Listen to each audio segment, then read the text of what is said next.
J'ai oublié d'introduire la première table ronde.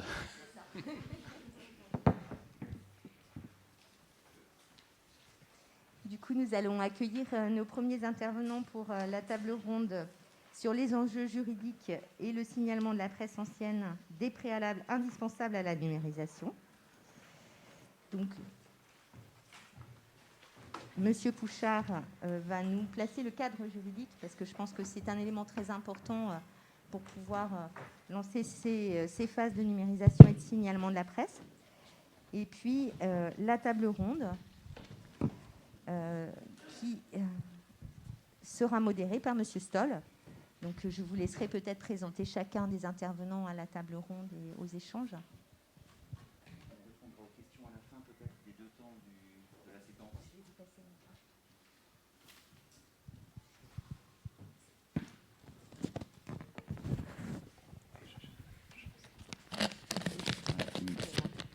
Merci beaucoup. Donc là, pendant 1h30, on va avoir une séquence consacrée à des sujets qui sont peut-être moins glamour que la numérisation en tant que telle, mais qui n'en sont pas moins indispensables. On a parfois tendance à l'oublier. Parce qu'avant de pouvoir disposer de centaines de milliers de pages numérisées, consultées par des millions d'internautes, eh bien, il faut d'abord savoir ce que l'on peut numériser et où sont conservées ces collections à numériser. Donc le temps de la séquence qui vient sera organisée en deux temps. Donc, tout d'abord, une présentation des enjeux juridiques et ensuite la question du signalement de la presse ancienne sous la forme d'une table ronde. Et voilà. Et donc, je vais tout de suite céder la parole à David Pouchard, adjoint à la chef du bureau de la propriété intellectuelle du service des affaires juridiques et internationales du ministère de la Culture. Merci beaucoup. Bonjour à tous.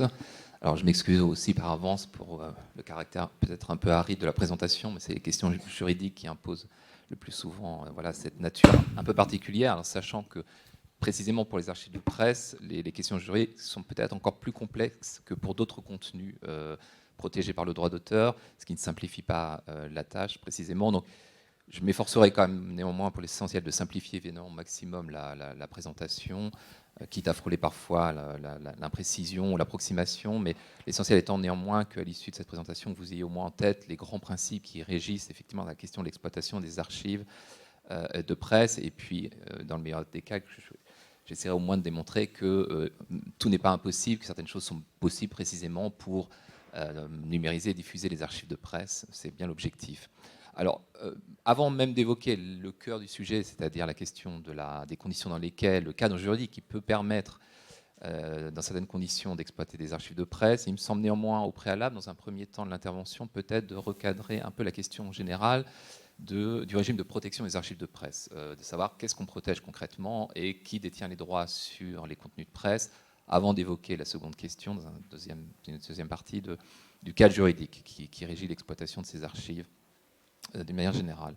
Alors, sur le premier point de cette intervention, concernant donc le régime de protection des contenus de presse d'une manière générale, d'ailleurs je ne distinguerai pas selon les natures des presses, parce que le régime juridique il est le même, qu'on parle d'un journal, d'un magazine, donc ce sera un raisonnement, une approche tout à fait générale. Je vais m'attarder dans un premier temps sur la question de savoir qu'est-ce que le droit d'auteur a vocation à protéger. Une question qui peut être un peu plus subtile et complexe que ce qu'on pourrait imaginer dans un premier temps. En réalité, il y a deux niveaux de protection sur un contenu de presse. Il y a celui qu'on appréhende immédiatement, c'est le journal dans son ensemble, en tant qu'entité organique, c'est-à-dire d'articles éditorialisés, structurés, etc., par un professionnel de l'édition, en vue de sa communication publique. Cette entité organique, le journal en tant que tel, évidemment, a vocation à être protégé par le droit d'auteur. C'est facialement comme une forme de base de données qui contient des contenus et qui, à ce titre, peut accéder à la protection du droit d'auteur. Mais au-delà aussi, il faut avoir en tête, je raffine un peu, mais c'est aussi pour votre information générale, qu'un titre, par exemple, le site journal, peut en tant que tel être protégé par le droit d'auteur. Vous savez peut-être que pour être protégé par le droit d'auteur, une œuvre doit satisfaire un critère qui est celui de l'originalité. Seule une création dite originale est protégeable par le droit d'auteur.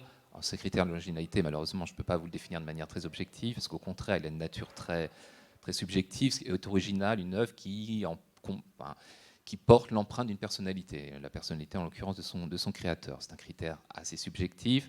Alors évidemment, on considérera que pour des titres qui sont simplement des reprises de noms communs du dictionnaire Libération, Le Monde ou l'Aurore, on pourra considérer que c'est pas original, évidemment, dans ce cas-là.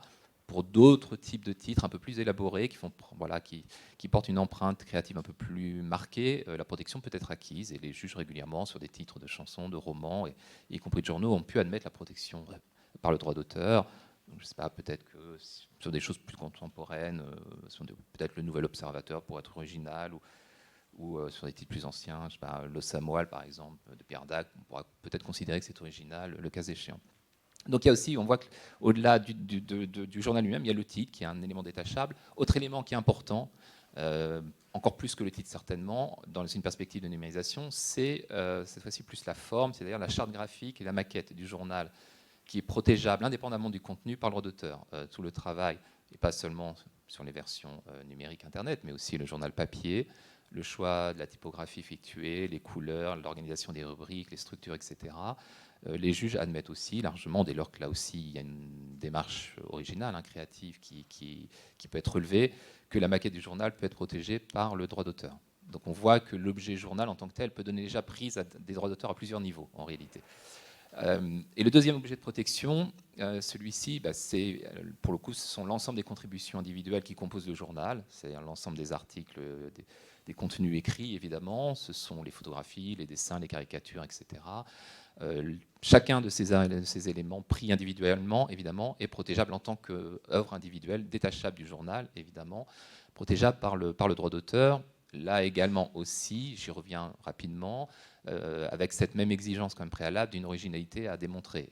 Et donc, par exemple, les juges ont pu admettre que, par exemple, le bulletin météo, ce n'était pas protégeable par le droit d'auteur. On pourra évidemment aussi, je pense, considérer que la rubrique des naissances, des décès, des mariages ou la grille des programmes télé ne sont pas originaux. Mais pour autant, pour l'essentiel, il faut quand même au moins considérer que l'essentiel du contenu qui figure dans un journal accède à la protection du droit d'auteur sans qu'on ait à faire une analyse très poussée sur la question de l'originalité. Donc pour les photographies, les textes écrits et les dessins a fortiori. Donc on a ce deuxième niveau. Et alors, il faut aussi avoir en tête que ce journal, ses contributions individuelles, elles peuvent être soit créées spécifiquement par les journalistes au profit d'un éditeur, dans le cadre le plus souvent d'ailleurs d'une relation de salariat, soit ce sont des contributions préexistantes que le journal va acheter auprès de tiers, par exemple des peintures célèbres, des photographies par exemple de plateaux de films pour illustrer une critique de film. Il y a aussi des contenus extérieurs au journal sur lesquels l'éditeur va acquérir des droits. Donc là aussi, il y a une complexité supplémentaire. C'est qu'on pressent que de toute façon, d'une manière générale, l'éditeur n'a pas tous les droits parce qu'il va aussi chercher des droits ailleurs pour des contenus qu'il va ensuite intégrer dans son journal. Donc ça, alors évidemment, compte tenu du sujet qui nous intéresse aujourd'hui, on pressent ici qu'on peut difficilement s'engager sur une approche pour envisager ensuite une numérisation de masse qui serait de l'examen au cas par cas des contributions individuelles. Ça paraît évidemment incompatible avec un projet qui est un projet plutôt de numérisation de masse globale. Donc pour la suite du raisonnement, je partirai de la prémisse qu'on considère que les contenus, d'une manière générale, des contributions des journaux sont originales. On va pas... on peut exclure certains contenus, mais ils ne permettent pas de considérer qu'on puisse se dispenser de toute question de droit d'auteur. Alors une fois qu'on a un peu cerné ce double objet de protection, le journal et puis les différentes contributions individuelles, la question qui mérite d'être posée aussi tout ensuite, c'est qui détient les droits sur ces différents éléments. Alors il y a d'un côté évidemment l'éditeur sur l'aspect effectivement publication d'une manière générale, sur le titre. Alors, je ne l'ai pas mentionné, ce n'est pas l'objet de l'intervention, mais le titre peut aussi d'ailleurs être protégé au titre d'une marque commerciale. Et puis là, le plus souvent, il a les droits sur la maquette. La question est plus complexe, évidemment, sur les contributions individuelles. C'est-à-dire qu'en droit d'auteur français, la logique veut que l'auteur d'une œuvre soit la personne physique qui crée cette œuvre. C'est un positionnement qui est le plus classique qui soit en droit français. Et donc, avec cette idée qu'a priori, l'éditeur, s'il souhaite exploiter son journal, doit nécessairement avoir les droits de l'ensemble de ses contributeurs.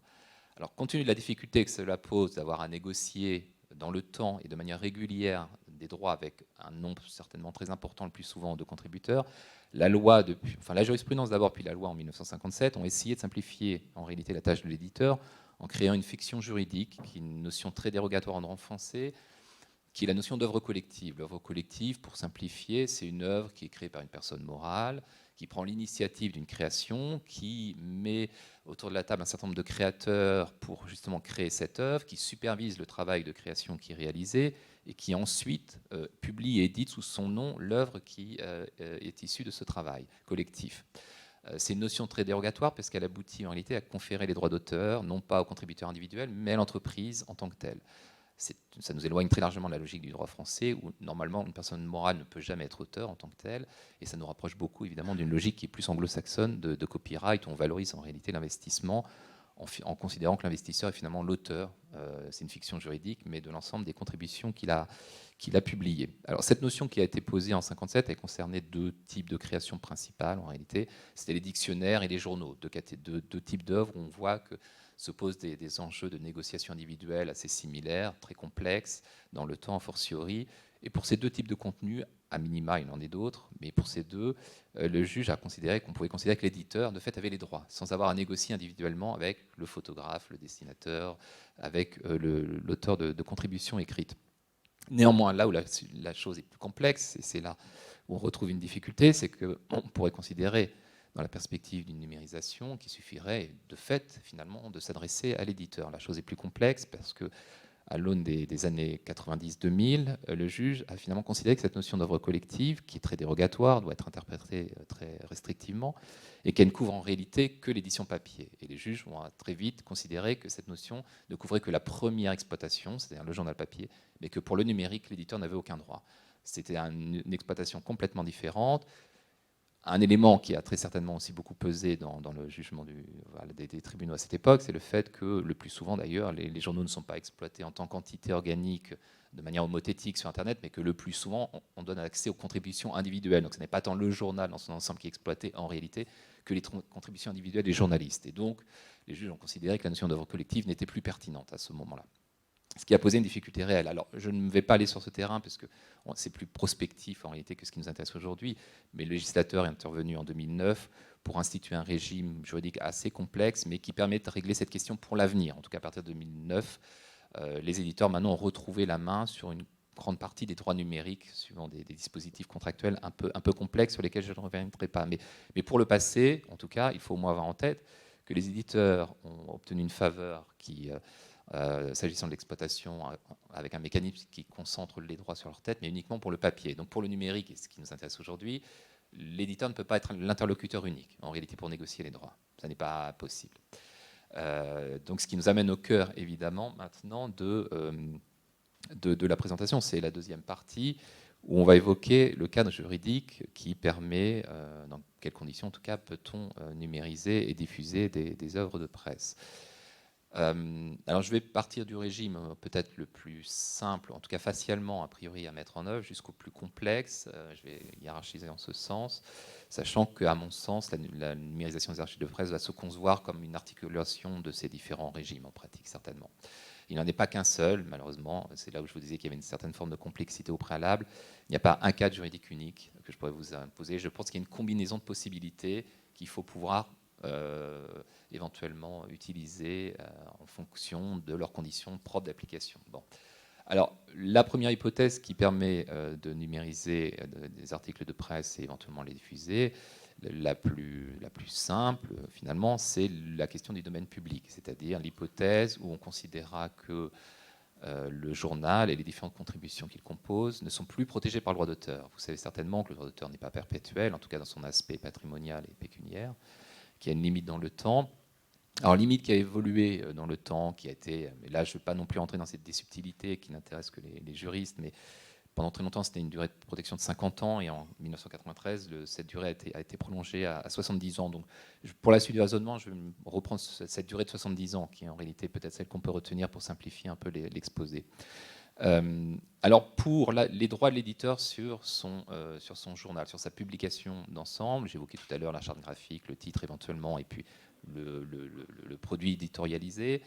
Le délai de 70 ans est court à compter de la publication de l'œuvre. Donc, vous pouvez prendre des publications.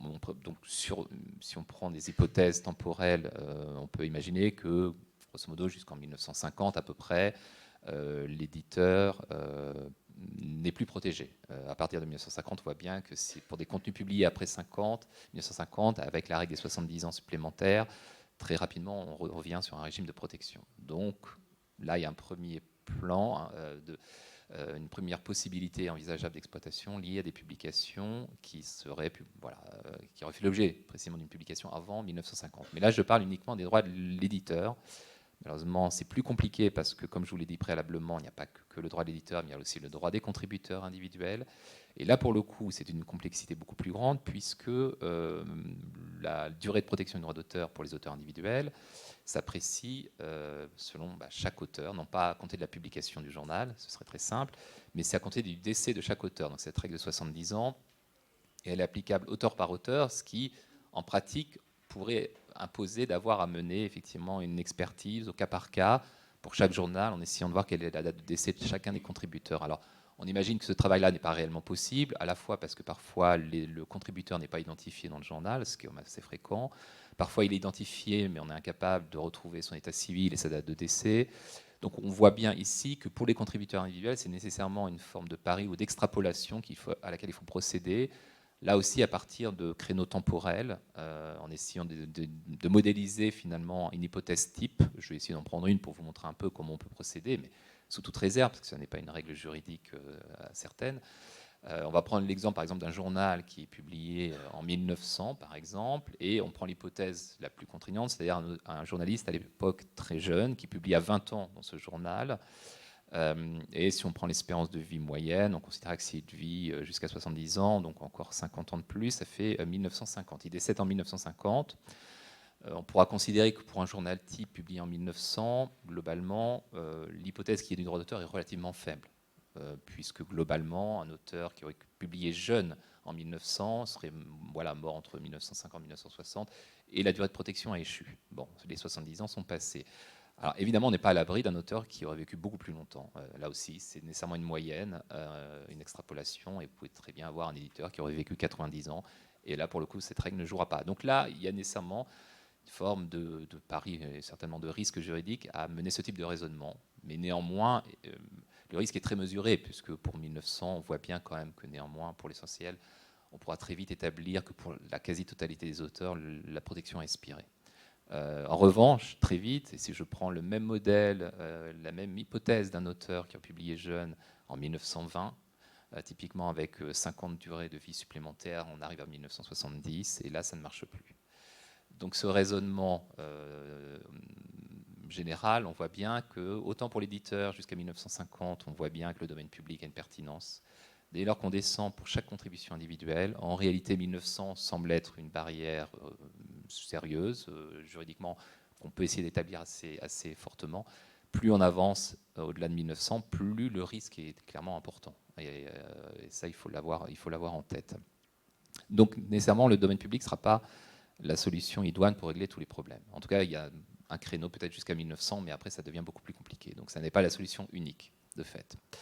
Alors, il y a d'autres possibilités qui s'offrent à vous complémentaires pour la numérisation. Une seconde hypothèse, c'est celle traditionnelle des exceptions au droit d'auteur. Alors, il en est une que je mentionne, elle n'est pas sans pertinence pour vous, mais elle ne répond pas aux besoins qui est le vôtre de diffusion, en tout cas massif, mais elle est quand même intéressante. Je ne sais pas si elle est si connue que ça, c'est pour ça que je la mentionne. Il y a une exception au droit d'auteur qui permet de numériser des œuvres à des fins de conservation. C'est une exception qui a été introduite en 2006 et qui permet de numériser dans tous les institutions patrimoniales, archives, bibliothèques, musées, de numériser des œuvres qui sont dans un état le plus souvent tellement dégradé qu'on ne peut plus les communiquer, sauf à mettre évidemment leur avenir en jeu. Dans cette hypothèse-là, de manière un peu préventive, comme une forme de copie de sauvegarde, il est possible de numériser ce contenu. La limite sans autorisation préalable, ni de l'auteur, ni de l'éditeur concerné. La limite de cette exception, c'est que sa finalité, ça n'est que la conservation et au plus la diffusion sur des postes individuels dans l'enceinte des bibliothèques. Ça ne sera jamais Internet. Donc vous avez cette contrainte importante que vous n'avez pas à négocier, vous pouvez numériser. Alors il faut au moins pouvoir établir que ce sont des fonds qui méritent de l'être, hein, vraiment, et qui soient quand même suffisamment dégradés. Mais sous cette réserve-là, vous pouvez ensuite le diffuser sur des postes individuels dans l'enceinte des bibliothèques, mais ça ne permet pas d'aller au-delà, donc ça ne répond pas, je pense, au sujet qui vous préoccupe aujourd'hui. En tout cas, pas totalement. Alors, il y a une autre exception que je mentionnerai qui est beaucoup plus récente. Alors, celle-ci, j'imagine que vous ne la connaissez pas encore, et elle n'est d'ailleurs pas tout à fait en vigueur, elle le sera dans les prochains jours. Et peut-être on pourra, et d'ailleurs un jour, avoir une réflexion autour de cette exception, qui a été introduite par une directive européenne de 2019 qui concerne les œuvres indisponibles du commerce. Le législateur européen a institué un dispositif qui est en voie de transposition en droit français, qui permet aux institutions, là aussi patrimoniales, musées, archives et bibliothèques, de procéder à la numérisation et à la diffusion de contenus indisponibles. Alors, il y a des conditions qui sont, et c'est là évidemment toute la subtilité du droit qui s'impose de nouveau. Il y a des conditions assez strictes pour la mise en œuvre de cette exception. Ça concerne tout d'abord des documents, quelle que soit leur nature, mais notamment la presse, mais c'est l'ensemble des contenus disponibles, qui sont présents à titre permanent dans les collections des institutions patrimoniales, qui peuvent faire l'objet de ce type de numérisation de diffusion, sous réserve que la bibliothèque ou le service des archives soit en mesure d'établir que cette œuvre n'est pas disponible dans les circuits commerciaux habituels. Donc il va y avoir une nécessité pour les institutions qui souhaiteraient demain éventuellement procéder à cette numérisation et à cette diffusion, de faire des démarches et de démontrer quelles démarches elles effectuent, d'objectiver en tout cas des démarches pour essayer d'établir que tel ou tel fonds ou telle œuvre, ça pourrait être de l'audiovisuel ou de la musique, peu importe, ou une œuvre littéraire, n'est plus disponible dans les circuits commerciaux habituels. Donc il y a une démarche préalable à faire de recherche diligente, sérieuse et justifiée, motivée. Une fois que cette démarche est effectuée, il y a une forme de publicité qui doit être assurée pour l'ensemble des titulaires de droits concernés. Il y a des modalités qui seront précisées par un décret qui sera publié peut-être demain ou après-demain, qui impose quand même à l'institution patrimoniale de faire une publicité autour de la campagne qu'elle envisage de faire, en listant notamment les œuvres concernées, pour permettre aux auteurs éventuellement, et ça c'est important, éventuellement de sortir du dispositif. Il y a une option et un opt-out qui est prévu par la directive, qui doit permettre à un auteur qui ne souhaiterait pas que son contenu soit diffusé par une bibliothèque d'en sortir. D'où la nécessité de mesures justement de publicité. Mais dès lors, avec un délai de 6 mois, mais dès lors que ces conditions sont remplies, l'œuvre est à titre permanent dans les collections, elle n'est pas disponible dans les circuits commerciaux et l'auteur n'a pas exercé un opt-out, la publicité a été faite, l'œuvre peut être diffusée sur Internet avec une limite qui est gratuitement, librement, mais c'est uniquement à des fins non commerciales, là, strictement non commerciales. On ne peut pas associer des mécanismes de tirage payant, par exemple, ou des bandeaux publicitaires. Ce sera une diffusion strictement non commerciale. Et il y a une dernière limite que je mentionne, enfin il y en a d'autres d'ailleurs, cette possibilité n'est ouverte que pour des œuvres qui ont été publiées il y a plus de 30 ans. Alors là, je le mentionne à peine parce que globalement, j'imagine que pour ce qui nous intéresse, c'est plutôt l'hypothèse qui est visée. Alors en dehors de l'hypothèse où un auteur décide et demande à sortir, et ça, l'auteur peut le faire à tout moment, il peut le faire en amont, mais une fois que vous avez numérisé et mis les contenus en ligne sur Internet, notamment de la presse, l'auteur peut à tout moment demander d'en sortir. Donc, ce qui peut être un enjeu lorsque vous numérisez de manière homothétique les contenus, si c'est un PDF et que vous avez un auteur qui demande d'en sortir, il faudra retirer le PDF, éventuellement recouvrir la contribution en question, à voir techniquement, mais ça peut avoir évidemment un enjeu s'il y a une contribution individuelle qui sort du dispositif. Donc c'est le dispositif des œuvres indisponibles qui semble pouvoir à terme, en tout cas, produire certains, si tout va bien, en tout cas, certains effets dans vos champs respectifs. Alors, il y a une dernière limite que je mentionne, et elle n'est évidemment pas anodine non plus, c'est qu'à tout moment, en dehors d'un auteur, peut aussi se manifester une société d'auteurs. À tout moment, la directive et la loi française prévoient que, à tout moment, une société d'auteurs peut dire « je suis représentatif de l'ensemble des auteurs concernés », et donc finalement, je demande à ce qu'on arrête l'exploitation et à la place de négocier une licence en réalité. Donc il y a toujours un peu un caractère évidemment précaire dans cette exception, c'est qu'elle ne vaut que sous réserve à la fois que l'auteur ne s'y oppose pas certainement, mais aussi qu'une société d'auteurs ou d'éditeurs en l'occurrence se manifeste pour dire finalement je souhaite que l'exception soit écartée et je souhaite qu'à la place on négocie avec moi une licence globale et collective. C'est ce qui est prévu par les textes et donc peut-être, mais ça on ne peut pas le prédire aujourd'hui, moi je n'ai pas les éléments en tout cas pour l'affirmer, mais il est possible que dans les prochaines semaines, dans un certain nombre de champs de création, un certain nombre de sociétés d'auteurs vont se manifester pour dire moi l'exception on n'en veut pas, on préfère négocier des licences. Donc ce jeu de l'exception, il peut potentiellement être théorique en pratique. Si les sociétés d'auteurs se mobilisent, s'organisent pour pouvoir délivrer des licences, l'exception en réalité n'aura plus d'impact possible et réel. Donc ce seront des licences qui devront être négociées dans ce cas-là avec la société concernée. Et je mentionnerai, donc ça c'est en cours, c'est pas encore très connu, mais je vous invite à suivre ce sujet dans les prochaines semaines. Et encore une fois, le décret qui précise un peu le cadre applicable sera publié peut-être demain ou après-demain. Et enfin, alors dans l'hypothèse où ces deux exceptions ne jouent pas, ne vous satisfont pas, la dernière évidemment hypothèse, mais la plus contraignante, c'est celle des licences, c'est-à-dire la négociation avec les auteurs. Alors on peut imaginer une négociation évidemment à minima avec les sociétés d'auteurs qui représentent certains auteurs, notamment ceux dont les contributions ont été intégrées. Par exemple, si vous avez des tableaux de Matisse ou de Picasso qui sont intégrés dans des journaux anciens, effectivement, vous avez aujourd'hui des sociétés d'auteurs qui représentent ces auteurs. Bon, c'est plus compliqué pour les contributions qui ont été créées dans le cadre du journal et pour le journal lui-même, parce que ces journalistes-là, à l'époque, n'étaient pas du tout représentés par des sociétés d'auteurs. Ils ne le sont pas davantage aujourd'hui, le plus souvent. Donc là, on retombe sur l'hypothèse, effectivement, d'une négociation individuelle. C'est évidemment la limite la plus extrême. Alors, je mentionnerai néanmoins, et j'en terminerai par là, que le droit européen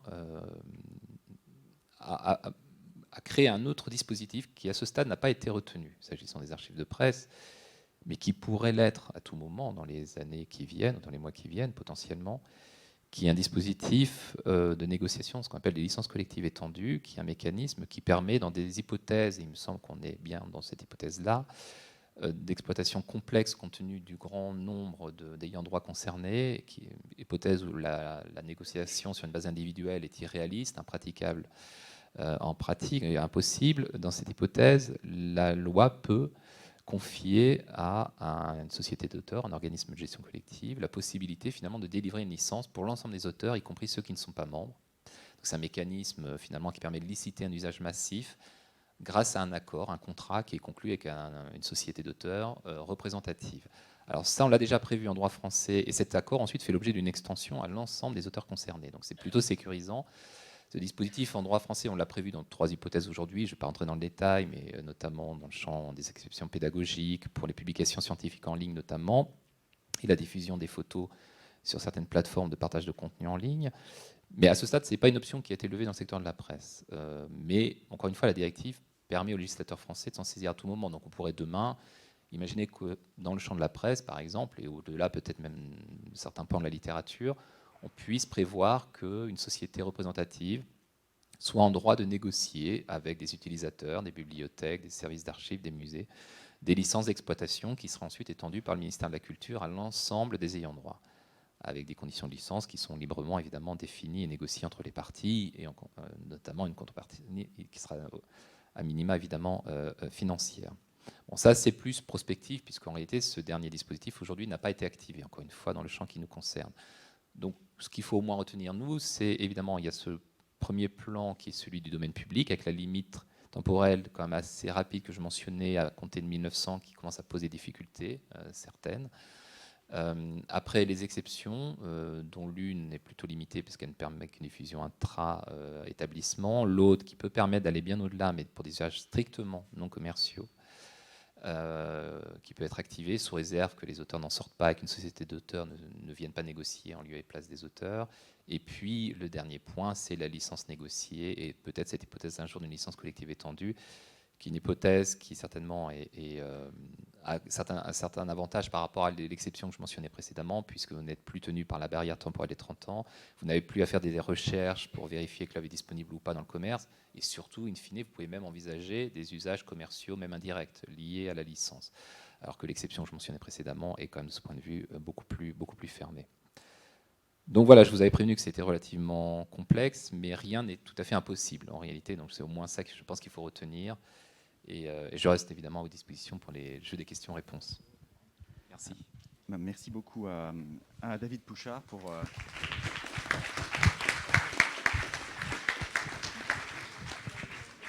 Merci pour cette présentation très claire d'un sujet très complexe, avec en plus quelques révélations à attendre. Donc c'est vraiment à l'état de l'art. Je vous propose, comme je vous l'ai dit, de regrouper les questions à la fin de la séquence, après la table ronde qui va avoir lieu maintenant. Puisque maintenant, grâce à David Pouchard, nous savons ce que nous pouvons numériser. Donc reste maintenant à sélectionner, à retrouver des titres de presse ancienne que nous pouvons donc traiter. Alors, il n'est peut-être pas inutile de préciser ce qu'on entend par presse locale ancienne, puisqu'on va beaucoup en parler aujourd'hui. Donc, pour lever immédiatement le suspense, je peux vous révéler qu'il s'agit de publications périodiques qui présentent un apport éditorial original et significatif et qui portent sur des sujets d'intérêt général. Donc, ces publications ont paru sur le territoire français avant les ordonnances sur la presse de 1944, y compris si elles sont en langue régionale ou en langue étrangère. En revanche, les titres étrangers et les revues scientifiques ne sont pas inclus dans ce périmètre. Alors pour retrouver ces titres de presse locale ancienne, nous disposons de 2 outils actuellement. Le premier, c'est le portail Presse locale ancienne de la Bibliothèque nationale de France, dont l'achèvement est une priorité du ministère de la Culture. Le second, c'est le catalogue du SUDOC PS, donc PS pour publication en série, de l'Agence biographique de l'enseignement supérieur, l'ABES, qui a vocation à devenir le catalogue national de la presse. Et pour accompagner et optimiser le déploiement de ces 2 outils et les services qu'ils rendent au public, il est plus que jamais nécessaire de faire converger les efforts de l'ensemble des acteurs du signalement de la presse. Donc pour évoquer ces sujets, nous avons le plaisir d'accueillir Nathalie Fabry, chargée du traitement rétrospectif des périodiques au service de l'inventaire rétrospectif de la direction des collections de la BNF et responsable du site web Presse locale ancienne. Donc, Julie Mistral, responsable fonctionnelle de l'application Périscope et en charge du dossier plan de conservation partagée des périodiques au service ressources continues, département des métadonnées et services réseau de l'ABES. Et enfin, Emmanuel Jallier, directeur du département des métadonnées à la BNF, qui vont nous présenter ces sujets. Donc, Nathalie, je vous laisse commencer par le portail Presse locale ancienne. Bonjour à tous. La presse locale ancienne est une mine d'informations pour les amateurs d'histoire locale, généalogistes, biographes, chercheurs en sciences humaines et sociales. Cette presse est inventoriée par la Bibliothèque nationale dans de petits volumes beiges que vous voyez ici, un volume par département. Il y en a aujourd'hui 75. Sous le titre commun de Bibliographie de la presse française politique et d'information générale, abrégé BIPFPIG, qu'on prononce BIPFIG.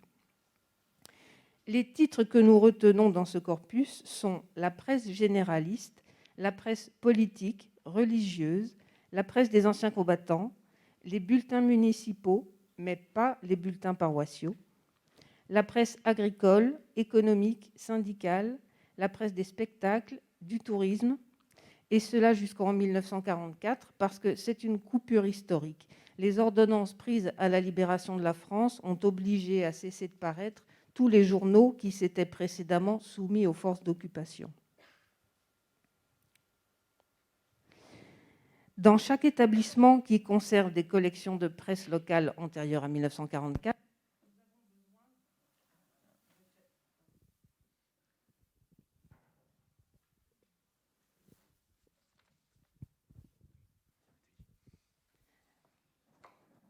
nous avons besoin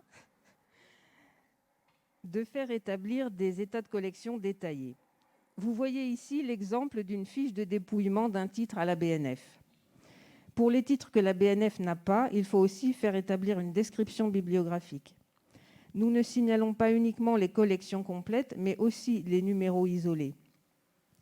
Nous disposons d'un budget permettant à la BNF de rémunérer 10 mois de vacations par an pour faire réaliser par 1 ou 2 vacataires le dépouillement de la presse locale ancienne aux archives départementales du département concerné, à la bibliothèque municipale du chef-lieu et dans les autres établissements locaux qui ont conservé quelques journaux anciens. Quand les dépouillements sont terminés, à la fois à la BNF et localement, nous rédigeons sous Word le nouveau volume de la bibliographie dans lequel les titres sont présentés par ordre alphabétique, avec pour chaque notice les états de collection qui sont synthétisés en dessous. Vous voyez ici 2 exemples. À gauche, une page du volume Charente-Maritime, paru en 1964, À droite, une page du volume Meurthe-et-Moselle, paru en 2012.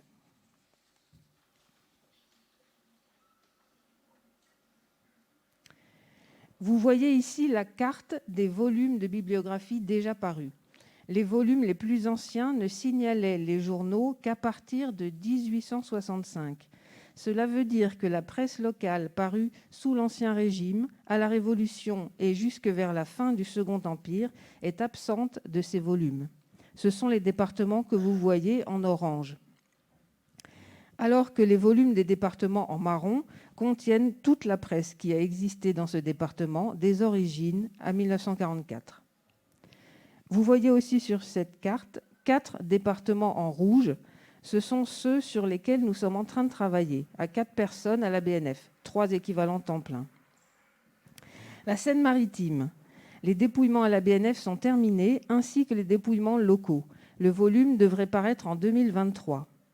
Merci à Florence Mercier, qui a travaillé 10 mois à Rouen et Yvetot, et à Lauriane Charnay, qui a travaillé 8 mois et demi au Havre et à Dieppe.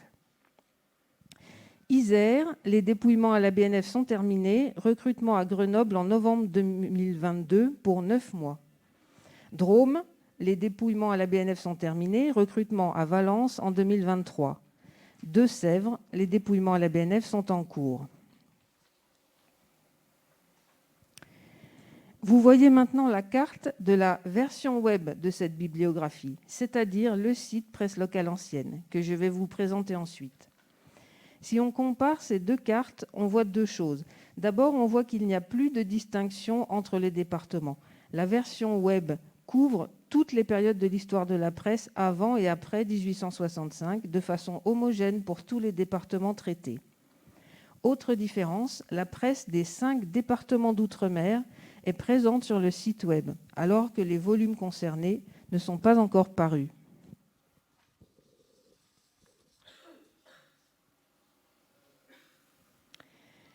presselocaleancienne.bnf.fr, c'est aujourd'hui la description de 33 000 journaux concernant 80 départements français.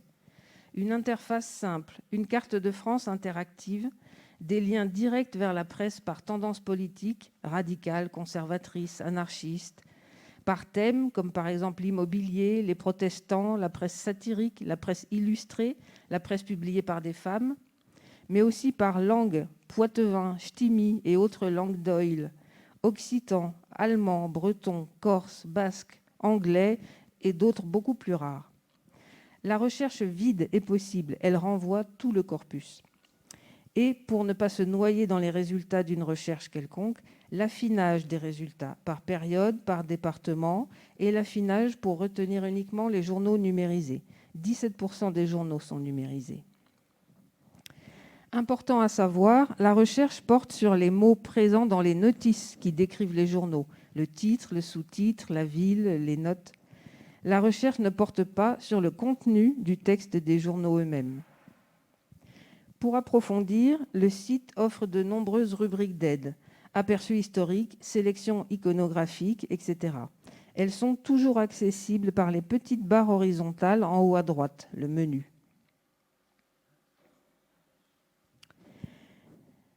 Voici les sources dans lesquelles le site Presse locale ancienne puise les données qu'il affiche. Pour une notice issue d'un volume de la bibliographie BibFig, vous en voyez un exemple ici au centre, le site affiche d'une part les données du catalogue de la BNF que vous voyez en haut et d'autre part les localisations SUDOC que vous voyez en bas. Ces localisations SUDOC, comment les fait-on ? Dans SUDOC, pour signaler un périodique, il faut d'abord trouver sa notice et être sûr que c'est la bonne notice, pas celle d'un autre journal portant le même titre. La notice SUDOC qu'on choisit peut provenir soit du registre ISSN, soit du catalogue de la BNF. Pour Presse locale ancienne, ça ne fait pas de différence. Ce qui compte, c'est que cette notice SUDOC comporte un ISSN et que ça soit bien le même journal.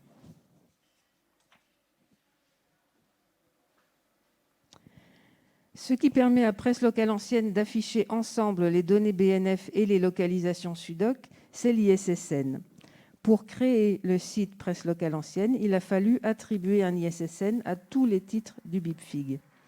Dans leur écrasante majorité, il s'agit de périodiques morts. Donc, ils n'avaient pas d'ISSN, car avant, on ne donnait un ISSN qu'au titre vivant.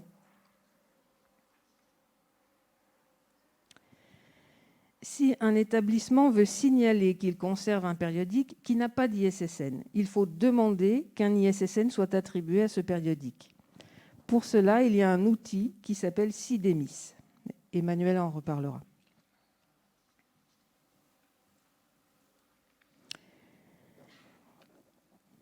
Pour afficher les localisations SUDOC, Presse Locale Ancienne utilise 2 web services du SUDOC. À gauche, vous voyez fonctionner le web service qui, pour un ISSN, donne l'identifiant de la notice correspondante dans SUDOC. À droite, vous voyez le web service qui, pour un identifiant de notice, donne la liste des établissements ayant signalé qu'ils conservent un exemplaire papier de ce journal. Tout cela s'enchaîne à la volée en une fraction de seconde, de façon invisible. Et voici le résultat. Vous voyez une page de Presse Locale Ancienne décrivant un journal. Et à droite de l'écran, vous voyez ces exemplaires. À la BNF, aux archives de Seine-et-Marne, à la BM de Grenoble, etc. Et pour ce titre, il y a un bonus parce qu'il est numérisé. Vous voyez en plus une photo de la manchette du journal et en haut à droite, dans le rectangle bleu-vert, un lien vers une numérisation de ce journal. Au passage, notons qu'il s'agit du plus ancien journal du corpus, 1623. La Gazette de Renaudot est née en 1631. Si on compare les localisations hors BNF figurant dans les volumes BibFig, que vous voyez à gauche, et les localisations hors BNF figurant sur le site web Presse Locale Ancienne, donc issues de SUDOC, à droite, on voit que ce n'est pas toujours la même chose. Pour ce titre, par exemple, le musée pyrénéen de Lourdes apparaît dans le volume, mais pas sur le web. La BM de Toulouse apparaît sur le web, mais pas dans le volume. Donc, les deux formes, web et papier, ne sont pas strictement équivalentes. Elles sont complémentaires.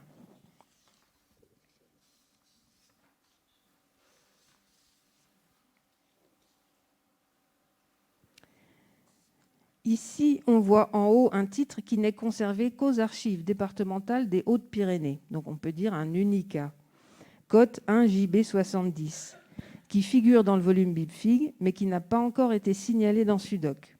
Donc, il ne peut pas apparaître sur Presse Locale Ancienne en bas à droite de l'écran. On voit localisation actuellement indisponible. Heureusement, pour ajouter un exemplaire, il y a un très bon outil SUDOC, Collodus.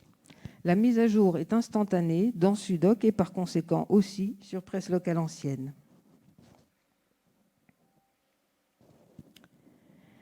Comment avance le signalement ?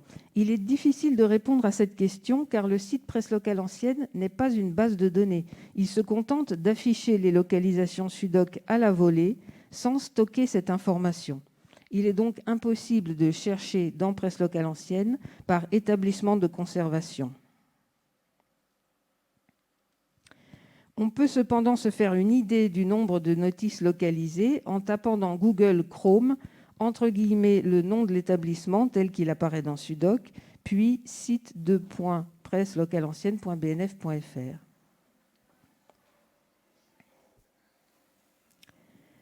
Voici un autre exemple de journal qui n'est pas à la BNF. Sa notice a été créée d'après le catalogue de l'ABM de Toulouse.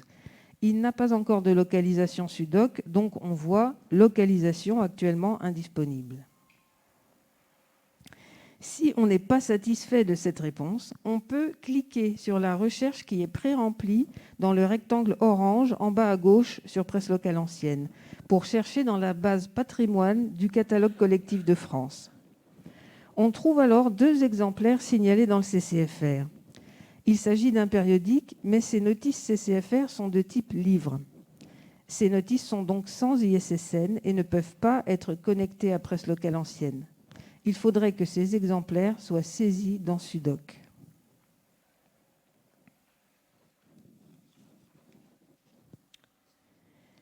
Presse Locale Ancienne a aussi pour but de signaler les numérisations.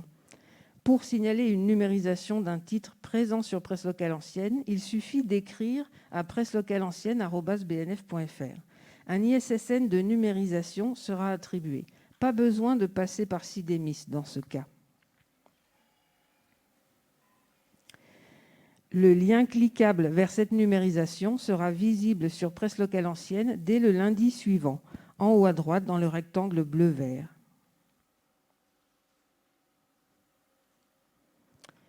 Depuis la version 5 du site, mise en ligne il y a 3 mois, on dispose de 2 nouveautés que je vous signale. Le lien « Exporter tous les résultats en CSV » qui se trouve en haut à droite des résultats de recherche pour faire un tableau Excel. Et le lien « Plan du site » qui se trouve en bas à gauche de toutes les pages pour voir toute la richesse du site. Alors, je vais essayer de revenir à la carte de France verte. Voilà. Donc, toute la richesse du site, oui, le site est riche, mais il manque 20 départements.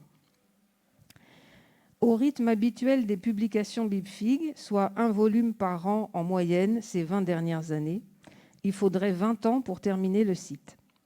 Si on veut terminer le site, par exemple, en 5 ans, il faudrait plus de budget pour multiplier les vacations de dépouillement des collections. Il faudrait aussi créer un poste de chef de projet à la BNF pour gérer toute cette opération. L'équipe BNF actuelle pourrait assurer la formation de ce chef de projet et des vacataires, ainsi que l'attribution d'ISSN aux notices. Les vacataires pourraient peut-être ensuite, sous la supervision des centres régionaux SUDOC-PS, saisir eux-mêmes dans SUDOC les états de collection issus de leurs fiches de dépouillement. Les départements bénéficiant de ces conditions exceptionnelles pourraient exceptionnellement être rendus visibles sur le site Presse locale ancienne avant que la rédaction de leur volume BibFig n'ait commencé. On ferait pour eux une inversion des priorités entre la version papier et la version web. La BNF publierait plus tard la version papier. Voilà une proposition qu'on peut faire. Je vous remercie de votre attention.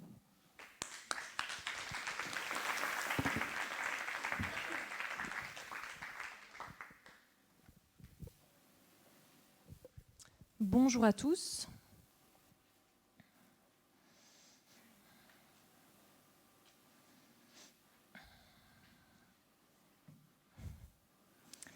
Donc, je suis Julie Mistral et je travaille à l'ABES, l'Agence bibliographique de l'enseignement supérieur, qui est située à Montpellier, qui donc est une agence, un établissement public à caractère administratif sous tutelle directe du ministère de l'Enseignement supérieur et de la Recherche.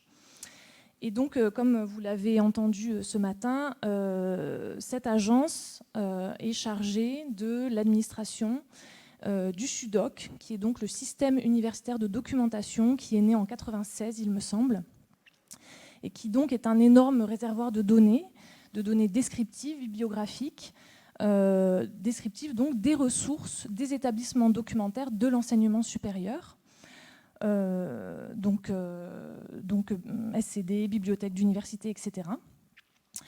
À ce titre, donc, dans ce réservoir de données, on va retrouver des données descriptives de thèses, de monographies, de périodiques et de tout un tas de documents sur tout un tas de supports. Donc voilà pour présenter un peu l'ABES.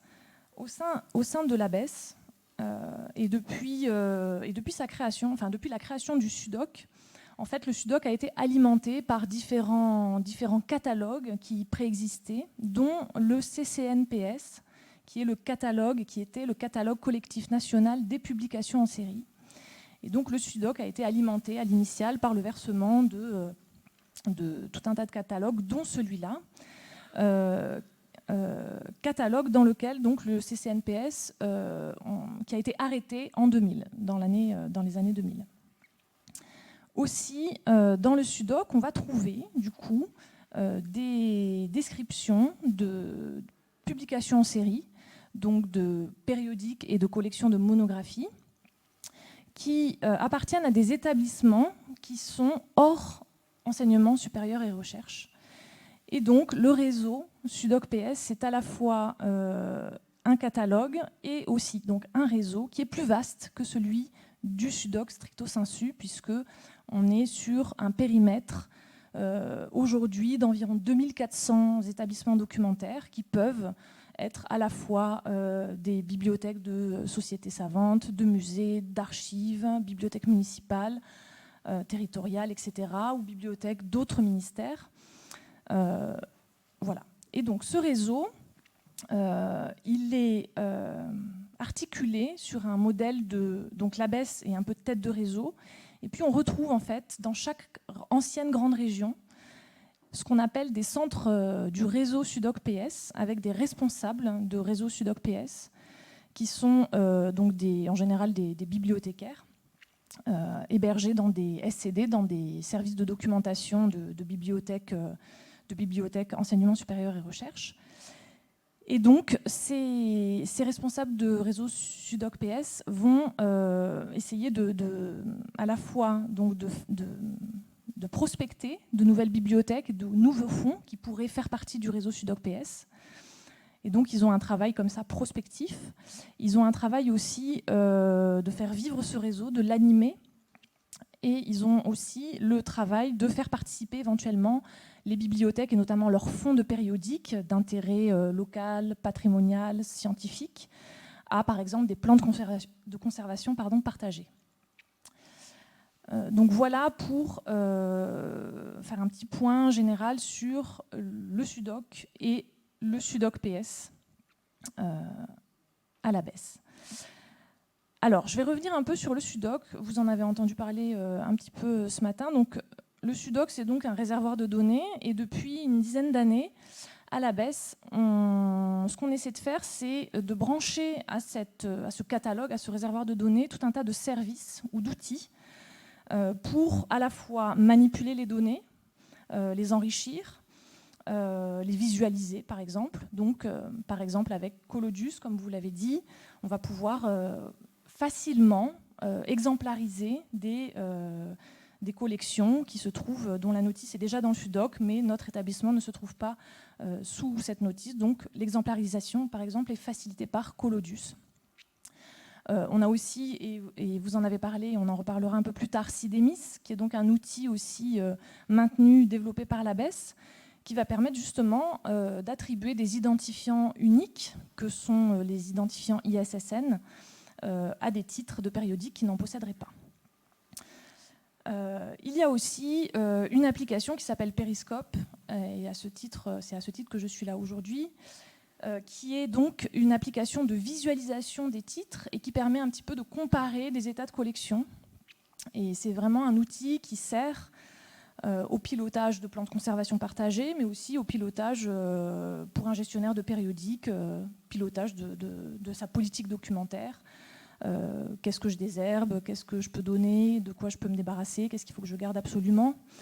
Puisque, en fait, Periscope va permettre, une fois que les titres sont signalés dans le SUDOC, d'afficher ces titres avec plusieurs entrées possibles. On peut entrer par plan de conservation, on peut entrer et trouver le corpus d'une bibliothèque en particulier. On peut faire une recherche, par exemple, aussi directement par identifiant, par ISSN ou PPN. On peut rentrer aussi par mot du titre ou par éditeur, donc il y a par langue, par pays. Donc on peut rentrer dans Periscope et afficher un corpus avec plein d'entrées différentes. Et ensuite, ce qu'on va pouvoir voir, c'est aussi la frise chronologique qui représente de manière un peu visuelle les états de collection pour tous les établissements localisés sous le titre. Et donc ça permet de voir quel établissement possède le plus grand état de collection, ou le plus complet, le moins lacunaire, etc.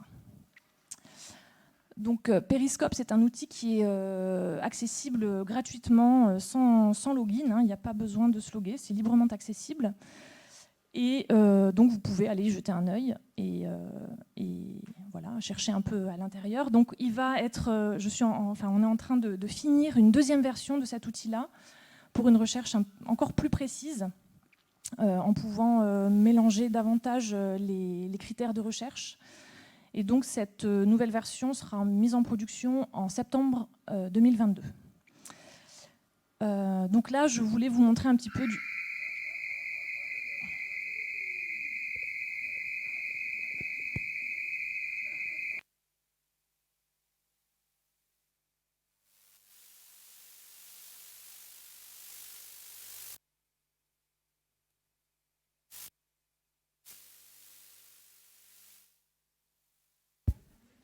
Voilà, Periscope fait toujours cet effet-là.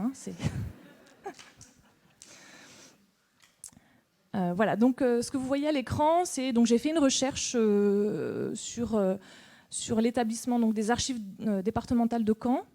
J'ai obtenu une liste de titres. Alors je ne sais plus combien de titres sont signalés dans le SUDOC pour cet établissement-là. Ces titres donc sont visibles dans Periscope, hein, puisque Periscope n'est qu'une vue du SUDOC en fait, hein, mais limitée finalement aux publications en série, donc périodiques et collections, hein, du SUDOC uniquement. Et donc j'ai choisi un des titres qui est le Journal du Calvados, dont Nathalie a parlé un petit peu tout à l'heure, qui est aussi signalé dans Presse locale ancienne. Donc voilà pour représenter de manière un peu générale Periscope.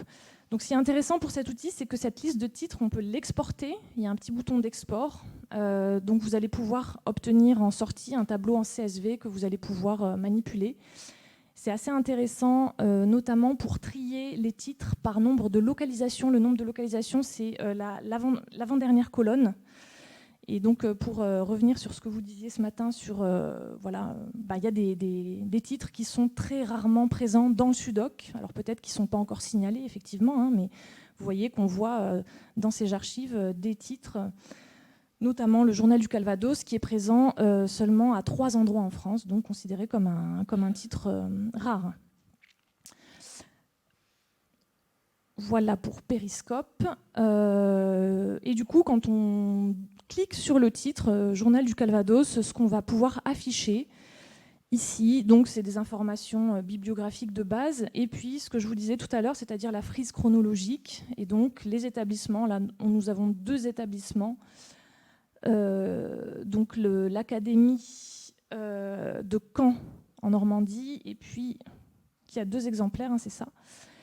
Et donc qui signale 2 exemplaires de ce titre-là, avec des états de collection plus ou moins détaillés. Quand la ligne est bleue, on a une collection qui est disponible, sauf une année là, qui en 1922 est manquante. La ligne orange va signaler une collection lacunaire, c'est-à-dire que l'établissement a signalé qu'il possédait le titre, mettons, enfin, là pour le coup, de 1911 à 1929, mais avec des lacunes qui ne sont pas signalées de manière, dans ce cas-là, précisément. Voilà. Periscope permet aussi de rebondir sur les titres liés à ce titre-là. Et donc là, on va pouvoir naviguer dans la parentèle, dans la généalogie du titre. Ça peut être très intéressant pour les gestionnaires de PCP, de plans de conservation partagés des périodiques, qui peuvent faire entrer certains titres dans leur plan de conservation partagé et puis vérifier, grâce à cet outil-là, titre lié, si peut-être d'autres titres présents dans la parentèle, la généalogie du titre, pourraient aussi intégrer le plan. Donc cet outil, il se présente sous plusieurs formes dans le SUDOC, dont cette forme graphique. Donc là, vous retrouvez en jaune le Journal du Calvados, et puis donc toute sa parentèle, hein, tous les titres qui sont liés à ce titre-là, d'une manière ou d'une autre. Donc là, je ne vous l'ai pas mis dans la copie d'écran, mais en fait, vous allez pouvoir en fait, afficher les différents types de liens. Vous voyez qu'on a des 430, etc., 434, 447, et donc vous pouvez afficher la parentèle d'un titre en sélectionnant les types de liens que vous souhaitez afficher, fusionne, devient, etc., etc. Donc en bleu, les titres papier, et en vert, vous avez les équivalents électroniques, donc éventuellement les numérisations, qui sont signalées et qui sont présentes dans le SUDOC. Voilà pour MétaRevue. Maintenant, ce que je voudrais aborder, et ce sera comment dire, ça permettra de faire une transition aussi avec Emmanuel. C'est un outil qui s'appelle Bibliostratus et dont je voulais vous parler puisque c'est un outil qui est maintenu à la BNF, mais dont on se sert. Enfin voilà, on a aussi des collègues à la BES qui interviennent dans cet outil, enfin qui l'utilisent et qui essaient de le faire évoluer pour qu'il colle aux attentes des établissements qui s'en servent. Et donc c'est un outil très intéressant parce qu'il va permettre de comparer son catalogue, donc un catalogue de sa bibliothèque qui peut être sous une version assez basique, hein, un document Excel ou un document TXT, et de comparer donc votre catalogue à ce qui est présent dans à la BNF ou dans le SUDOC. Donc évidemment, plus le catalogue est riche en entrées, hein, plus il y a de descriptions, plus vous aurez de candidats potentiels dans les deux catalogues proposés. Et donc je crois que ça se base sur titre, auteur, date. Donc voilà, pour comparer un petit peu votre catalogue avec ce qui se trouve à la BES, ou enfin dans le SUDOC plutôt, et à la BNF. Enfin dans le catalogue général. Voilà pour cet outil-là. Et puis enfin, donc, toujours pour parler de coopération entre la BES et la BNF, je voulais vous parler d'un projet qu'on est en cours de mener, enfin d'achèvement. Donc toujours pour le journal du Calvados, hein, que je vous ai montré tout à l'heure. Donc je ne sais pas si vous avez fait attention, mais tout à l'heure, je vous ai dit qu'il y avait seulement 3 établissements dans le SUDOC, enfin non, du coup en France, qui possédaient ce titre. Mais on ne voyait que 2 lignes dans Périscope, hein. Alors ça s'explique simplement parce que, en fait, depuis 2 ans, on localise les titres qui se trouvent à la BNF sous les notices SUDOC. Alors je sais plus, j'étais pas à la BES quand ça s'est produit, mais ces localisations, elles existaient, elles ont été supprimées. Et du coup, depuis 2 ans, on essaie de rajouter à nouveau ces localisations BNF, hein, pour que, vous voyez, dans le catalogue public, le SUDOC public, on puisse afficher les localisations pour les titres en question. En revanche, on n'a pas encore commencé le travail de rajouter des états de collection. Et c'est pour ça que dans Périscope, dans la timeline, dans la frise chronologique, on ne voit pas la localisation BNF, puisque pour afficher une frise chronologique, il nous faut une année de début et une année de fin au minimum. Enfin, tout du moins une année de début. Donc voilà, et du coup, prochain chantier qu'on aimerait tout du moins essayer d'analyser, hein, en termes de faisabilité. Est-ce qu'on peut rajouter ces états de collection dans le SUDOC pour la BNF? Et j'ai fini. Merci beaucoup.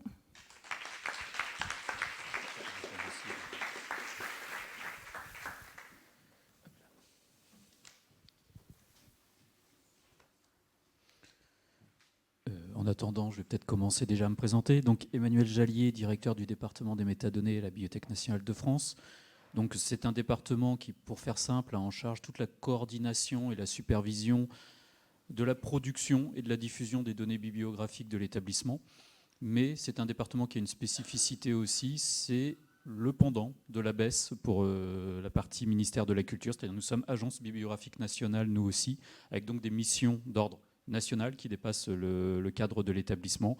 L'hébergement se faisant de plusieurs centres que vous connaissez à vocation nationale, que vous connaissez peut-être, sans doute, le Centre national Rameau, le Centre Exception Handicap qui porte la plateforme Platon, l'agence d'enregistrement ISNI, et également, c'est le sujet de l'intervention aujourd'hui, le Centre ISSN France, qui est également hébergé au sein de ce département, qui est donc agence bibliographique nationale. Petit préambule à cette intervention. Pour ceux qui étaient aux journées à BES hier, ça va être une synthèse sans doute d'ailleurs très mauvaise de ce que Philippe Canty a pu présenter aux journées à BES donc hier, notre responsable du centre ISSN. Donc je m'excuse pour ceux qui ont fait le doublon. Il y a quand même quelques aspects originaux, mais voilà, l'essentiel était déjà porté par Philippe. Donc l'enjeu, c'est de vous présenter un peu l'existant, là aussi, ce qui a déjà été fait au niveau des périodiques entre la BNF, la BES et d'autres partenaires aussi, avec un enjeu effectivement de partir d'un existant qui a été des bases silotées, on va le dire comme ça, chacune indépendante, et d'arriver peu à peu à favoriser la diffusion des données, et une diffusion des données qui ne soit pas uniquement univoque, façon pipeline, avec une sorte de ligne de trajectoire unilatérale, mais bien de mettre en place ce qu'on appelle un cercle vertueux, c'est-à-dire la capacité à ce que les partenaires, ensemble, s'échangent des données et que chaque acteur ait des contributions, ce faisant, à faire à cette politique de signalement, mais aussi en retire des bénéfices. Et donc là, effectivement, le gros du dispositif est porté d'une part avec la BNF sur des bases que vous connaissez sans doute, catalogue général, Gallica, presse locale ancienne, et la BES, hein, avec des bases et des dispositifs que Julie a pu présenter, le SUDOC, IDREF, Bacon, l'outil CIDEMIST sur lequel je vais revenir, mais également au-delà, le CTLES, le Centre international ISSN avec Keepers Registry, Road, ainsi de suite, Mirabel. Donc voilà, vraiment l'enjeu est de vous présenter ça. Donc ce qu'il faut retenir de ces éléments, c'est que justement, on est dans une logique de signalement qui commence à vraiment émerger, enfin porter ses fruits à partir de cette année. Je le présenterai par des réalisations qui sont très concrètes et très récentes, avec cet enjeu à la fois de décloisonnement des bases et aussi sous-jacent d'automatisation autant que possible des échanges de données afin de rester efficient et que chacun puisse profiter au mieux du travail des autres. Donc alors très rapidement et sans rentrer trop dans l'historique, la BNF évidemment mission d'identification des ressources continues éditées en France au titre du dépôt légal et de l'établissement de la bibliographie française. Donc le Centre national ISSN, donc hébergé par la BNF, qui a été créé en 1976, et donc les données des notices du portail ISSN international que vous pouvez obtenir. En ce qui concerne les ressources continues françaises, viennent toutes de notices BNF, à quelques exceptions que je ne développerai pas là. Alors, sachant qu'ensuite, la production des données au sein de la BNF est répartie entre plusieurs services à attribuer des ISSN. Évidemment, le centre ISSN France est le plus important, mais donc, encore une fois, l'inventaire du service rétrospectif, en particulier pour tout l'établissement de la presse locale ancienne,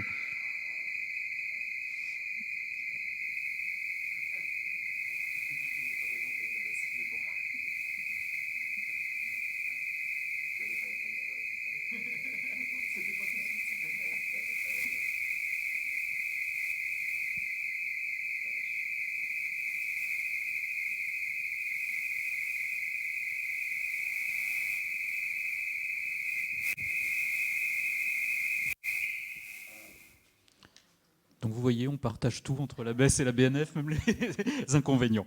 Donc je disais plusieurs services, le Centre national ISSN, l'inventaire rétrospectif, en particulier pour l'établissement de presse locale ancienne, mais aussi les services du dépôt légal et en particulier de la bibliographie nationale française périodique et livres.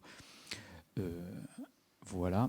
Donc le catalogue général de la BNF, le but n'est pas de vous en faire une présentation, juste retenir quelques éléments. Plusieurs strates historiques pour les publications en série françaises reçues par dépôt légal, et donc derrière une hétérogénéité assez importante du point de vue du formatage des données, des normes qui ont été mobilisées pour établir ces notices, de la complétude du signalement, d'une présence d'une indexation matière ou pas, d'accès collectivité, etc. Plus vous remontez dans le temps, plus vous avez de risques d'avoir des doublons, des éléments beaucoup moins fiables, ainsi de suite. Et puis, comme l'avait pu le souligner Nathalie, une norme ISSN qui a donc été adoptée au milieu des années 70, qui est rétroactive, mais effectivement avec les moyens du bord, c'est-à-dire il y a encore des dizaines de milliers de titres français qui sont présents dans les collections BNF sans ISSN. Chaque année, on a un travail de rattrapage, mais le centre ISSN France, c'est 4 personnes, donc on fait ce qu'on peut. Alors, très vite, l'idée vraiment c'est de vous présenter un peu de façon très schématique cette idée de cercle avec l'exemple le plus simple, c'est-à-dire la BNF qui donc produit dans un format local, enfin personnel, le format de production intermarque, et qui passe ensuite par des conversions en Unimark pour exporter auprès de l'ABES, donc dans le cadre du SUDOC, ces titres de périodiques accompagnés d'ISSN, c'est ce qu'a pu vous présenter Julie, donc je n'épilogue pas. Et à côté, également, toujours par la même routine, dans le registre international de l'ISSN, bon, cette fois, c'est pas une deuxième conversion en marque 21, avec cet enjeu, effectivement, qu'on a des retours diagnostiques du Centre international de l'ISSN sur ce qui ne leur paraît pas conforme, ce qui leur paraît être des doublons, ce qui leur paraît incohérent par rapport à d'autres données qu'ils ont, qui nous permet, nous, d'avoir un travail de retour qualité sur les notices qu'on produit. Alors, très vite, autre élément du dispositif qui a été mis en place relativement récemment, 2015, si ma mémoire est bonne, Julie, pour Sidemis, oui, c'est ça, voilà. Donc, effectivement, qui est à l'adresse des réseaux SUDOC, l'ensemble des membres des réseaux SUDOC et SUDOC PS, pour avoir un outil unique de saisie et de transmission des demandes d'attribution d'ISSN, attribution ou correction d'ISSN, qui nous a permis d'avoir un workflow vraiment très fluide entre les réseaux de la BES, le centre ISSN France et évidemment le CIEPS, car le réseau SUDOC PS traite y compris des collections étrangères, où donc l'attribution d'ISSN doit se passer par d'autres réseaux. Bon, soyons honnêtes, une volumétrie importante des demandes d'attribution de correction reste néanmoins au niveau du centre ISSN France. Ça a eu un enjeu, nous, d'efficience aussi, je tiens à le souligner derrière. J'allais dire que les demandes, alors bon, soit on est négatif, on dit que les demandes avant étaient très hétérogènes dans le fond et la forme, ou très créatives.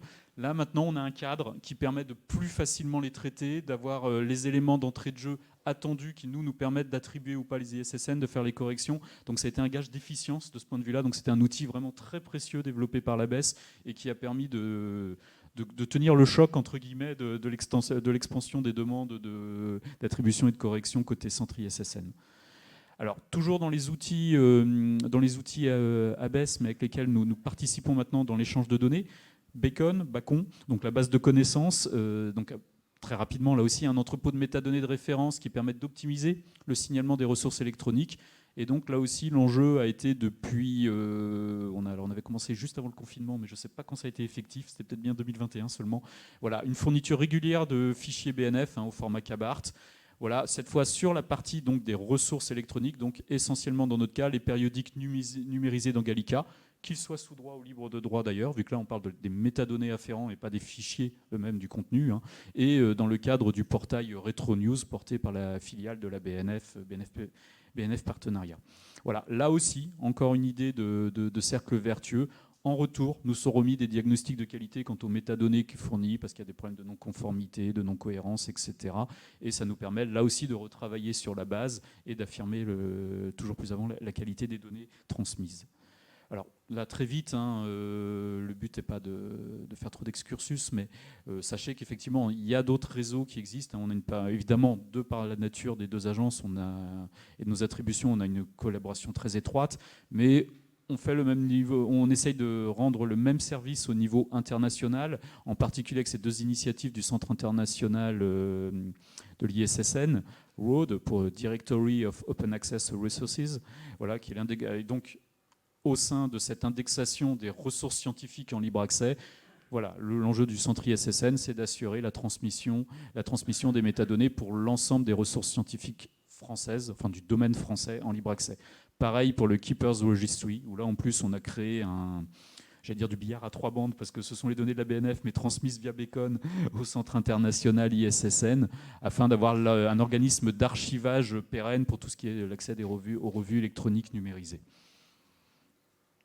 Donc vraiment, l'idée, c'est de retenir ça, c'est cette idée de rebond avec, pour nous, un enjeu à chaque fois d'amélioration de la qualité, parce que les renvois facilitent le repérage d'incohérences, la transmission de demandes de cohérentes, et puis on a de demandes de correction, pardon. Et puis on a des données complémentaires qui sont présentes dans une base, mais pas dans l'autre, et ça permet aujourd'hui d'avoir un signalement plus efficace. Ainsi, dans le catalogue général de la BNF, nous signalons, y compris des ressources que n'a pas la BNF, mais que par transmission de l'ABES, nous pouvons maintenant signaler. Alors tout ça a été concrétisé. Alors ça, c'est très récent, vu que c'est en juin 2022.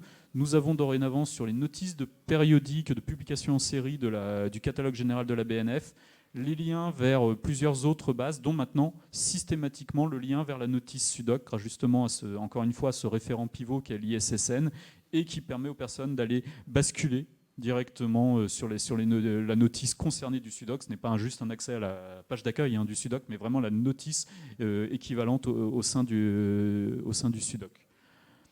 Donc, comme l'avait pu le préciser Julie, c'est un travail qui a été lancé à l'instigation des demandes de l'ABES et en interne à la BNF suite à la publication du rapport presse en 2018. Merci Anne, j'avais un doute.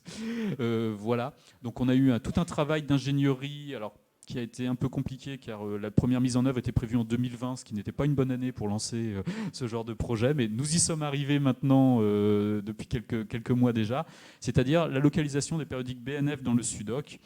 Actuellement concernés tous les périodiques français sur support physique qui font partie des collections BNF et qui sont identifiés par un ISSN, et nous avons un élargissement prévu peu à peu à tous les périodiques étrangers, mais qui sont toujours sur support physique, faisant partie des collections BNF et identifiés par un ISSN. Mais donc, à chaque fois qu'un nouvel ISSN est attribué, même de façon rétrospective, aussitôt ce périodique rentre dans le dispositif. C'est ça l'idée. Alors, D'autres aspects encore, hein. Là aussi c'est très récent, c'est depuis juin 2022. La BNF vient de s'inscrire au réseau Mirabel, hein, dont l'enjeu est vraiment du signalement des périodiques en ligne, là aussi. Encore une fois, l'enjeu de science ouverte et d'ouverture de l'accès aux données de la recherche. Donc là aussi on y travaille avec, pareil, les mêmes routines qui sont mises en place pour diffuser nos données, avoir ces retours sur les éléments de qualité, etc. Éventuellement corriger, ajuster notre offre par rapport aux besoins. Alors voilà très rapidement, donc la conclusion elle est à 2 niveaux. C'est déjà voilà l'existant, c'est-à-dire ce cercle vertueux, c'est vraiment un bon service entre partenaires d'un même écosystème. Donc le jeu de mots est de Philippe Cantier, donc je le reprends. Même avec le copyright, ça marche. Voilà, donc tout bénéf pour tous les membres de l'écosystème, c'est vraiment l'enjeu. On y gagne tous à pouvoir avoir les signalements le plus mutualisés possible sur l'ensemble de nos bases et permettre à nos utilisateurs, quel que soit leur profil, quels que soient leurs besoins, de pouvoir naviguer et rebondir de base en base pour obtenir le signalement le plus adéquat. Et puis effectivement, continuer à faire rouler ce cercle vertueux, quels que soient les changements susceptibles d'intervenir au sein de l'écosystème. Alors ensuite, en guise d'ouverture, et pour répondre à l'ouverture de Julie, l'appel du pied, dirais-je, c'est vraiment, effectivement, on le voit bien, ce qui a été mis en place, c'était déjà un premier cercle, c'était important qu'on le fasse, c'est le signalement des titres de périodiques, c'est le signalement lié à l'ISSN, c'était important, on n'avait même pas ça, alors qu'effectivement, dans un passé lointain, la BNF et le SUDOC le faisaient, donc il fallait déjà qu'on réactive cette routine, qu'on la rende pérenne et qu'on la rende efficace.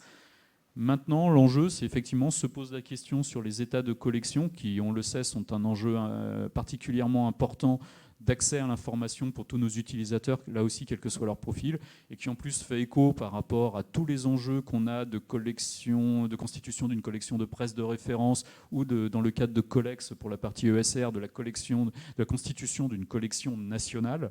Vraiment, ce sont des enjeux. Alors, il ne m'appartient pas de répondre pour la BNF, mais je pense que là aussi, on peut prendre exemple sur ce qu'on a fait, c'est-à-dire se poser la question de fonctionner par cercle concentrique dans une démarche progressive, peut-être même expérimentale au départ, en se posant autant que possible les questions d'ingénierie des données pour ne pas avoir à refaire de la saisie humaine ou autre, mais profiter de ces dispositifs qu'on a mis en place dans les cercles vertueux, donc en mobilisant des dispositifs de la BES que nous n'utilisons pas ou peu pour l'instant, Colodus et Periscope en l'occurrence, pour ne pas les nommer, et peut-être en se fondant sur les chantiers, nous, extrêmement structurants que nous avons à la Bibliothèque nationale de France sur la question justement du signalement et de la constitution de ces collections de presse de référence. Donc je pense au Conservatoire de la presse à Amiens, je pense éventuellement dans le cadre de l'adoption de la loi d'Arcos et de son futur décret ou de ses futurs décrets d'application à ce qu'on pourra faire dans le cadre du dépôt légal numérique. Voilà, il y a des pistes à explorer. Comme d'habitude, c'est aussi une question de moyens qu'on est capable d'y mettre.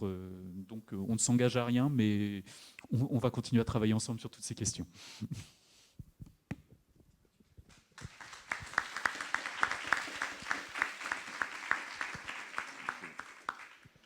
Merci beaucoup. Il a été plusieurs fois question des services d'archives dans les interventions de Julie et Nathalie. Je vous en remercie. J'en profite pour glisser un petit mot sur les collections de presse anciennes dans les services d'archives, puisque lorsque nous avons lancé notre propre outil de signalement de documents d'archives, qui est le portail France Archives, qui est ouvert en 2017, nous avons d'emblée fait le choix de ne pas créer un 3e silo supplémentaire, en considérant que les collections de presse qui pouvaient être conservées dans les services d'archives nationales, départementales, municipales, ne prenaient véritablement leur sens qu'associées, mises en relation avec les autres collections des bibliothèques au sens large. Donc nous avons exclu les questions du signalement de la presse de nos préoccupations, en suggérant à notre réseau, donc plusieurs centaines de services d'archives, de se rapprocher au contraire de l'existant, et en particulier du SUDOC et du SUDOC PS. Donc, il y a déjà plusieurs dizaines de services d'archives qui ont rejoint le SUDOC, mais on l'a vu par quelques exemples, il en reste encore qui n'en font pas partie. Donc je remercie d'emblée la BES de leur faire bon accueil lorsqu'ils prendront contact avec vous. Ce signalement d'ailleurs peut sans doute intéresser un certain nombre de musées qui peuvent conserver des collections parfois rares et précieuses de périodiques. Donc, en interne, au sein de la Direction générale du patrimoine et de l'architecture, on relayera auprès de nos collègues du SMF cette possibilité de participer à cette convergence du signalement des collections de presse. Et maintenant, nous allons passer aux questions, donc à la fois sur la partie des enjeux juridiques et sur la partie du signalement qui vient de nous être présentée.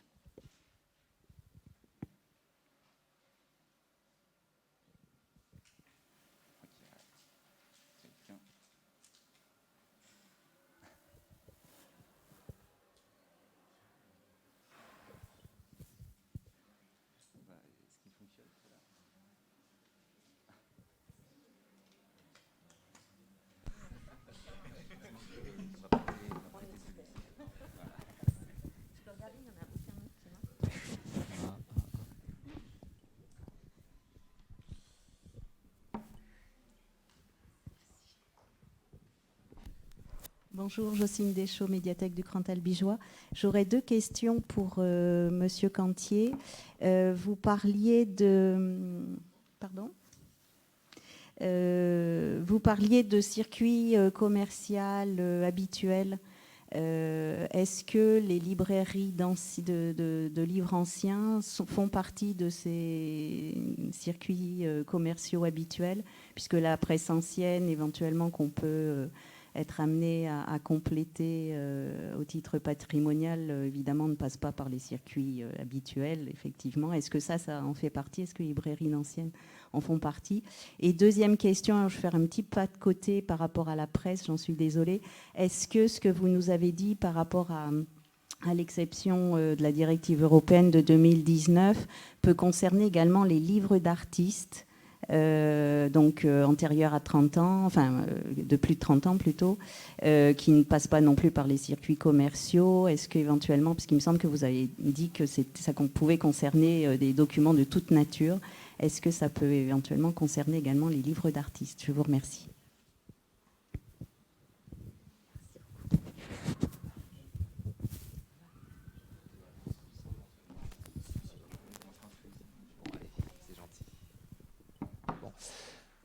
Alors effectivement, sur la définition des circuits commerciaux, la loi est muette et la directive aussi.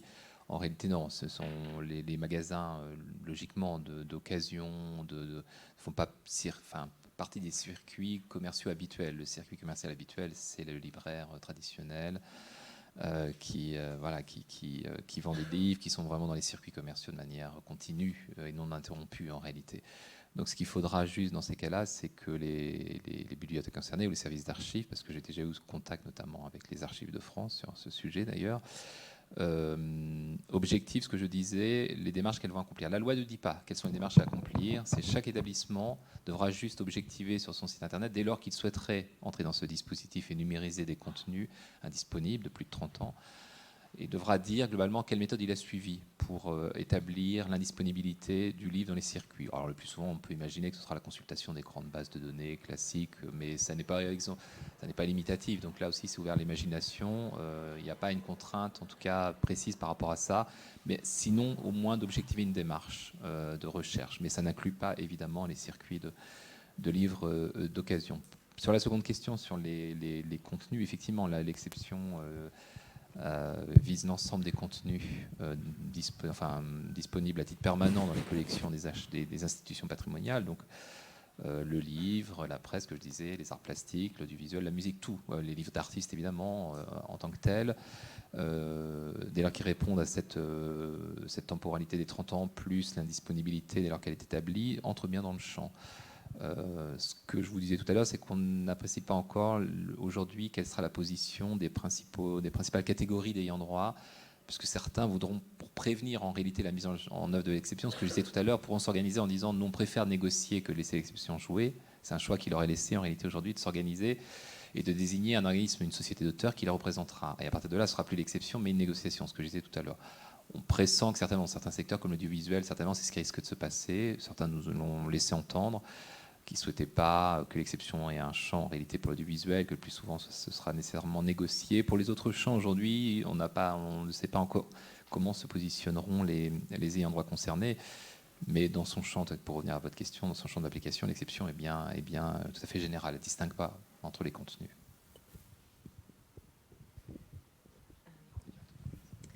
Oui, bonjour. Alors, je voudrais aussi revenir sur le cadre juridique. Alors, c'est une question qu'on s'est posée en région. Donc, je travaille à Occitanie Livre et Lecture. Il y a un certain nombre d'années, quand on avait on faisait de la valorisation de la presse ancienne numérisée, il y a la bibliothèque de Saint-Gilles qui avait voulu faire une expo ou mettre en avant la figure de l'empoisonneuse de Saint-Gilles. Et en fait, ils se sont rendus compte, donc évidemment, elle était nommée avec son nom, son prénom, que ses descendants étaient toujours dans la ville. Et ils se sont posé la question sur la mention des noms des personnes qui sont dans la presse ancienne. Évidemment, c'est un chantier sans fond, hein, mais est-ce qu'il y a des... Donc finalement, ils n'ont pas fait de focus sur l'empoisonneuse de Saint-Gilles parce qu'ils ne savaient pas trop par quel bout le prendre. Mais par rapport à tout, est-ce qu'il y a des déclarations à la CNIL ou est-ce qu'il y a est-ce que pas du tout parce que c'est très ancien. Est-ce qu'il y a des points de vigilance par rapport non pas aux droits d'auteur, mais par rapport aux mentions de personnes qui pourraient avoir agi de manière douteuse et qui ont leurs descendants ou voilà. Alors sur ce terrain-là, effectivement, on sort du droit d'auteur, mais j'aurais pu mentionner qu'il y a évidemment des tas d'autres règles qui peuvent contraindre la diffusion. J'évoquais tout à l'heure, par exemple, la marque d'un journal.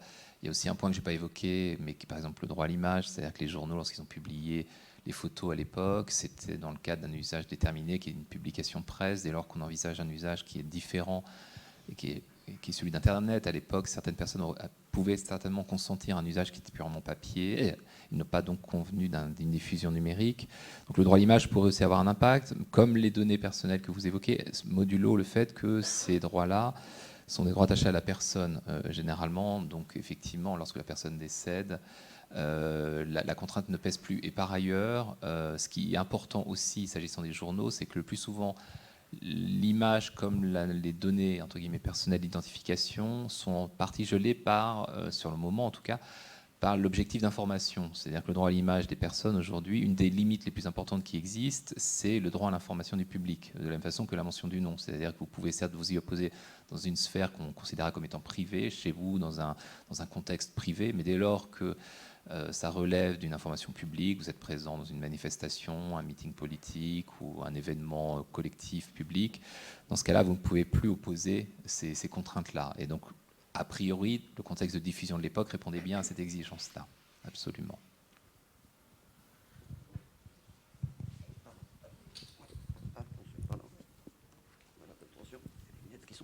Oui, bonjour.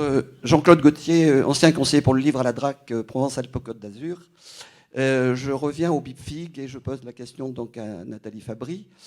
Dans la carte de France que vous avez présentée, donc avec la situation des BIPFIG, j'ai évidemment été attiré par la région Provence-Alpes-Côte d'Azur, avec donc les nouveautés dans le 04 qui sont les Alpes d'Haute-Provence et le 05 qui sont les Hautes-Alpes.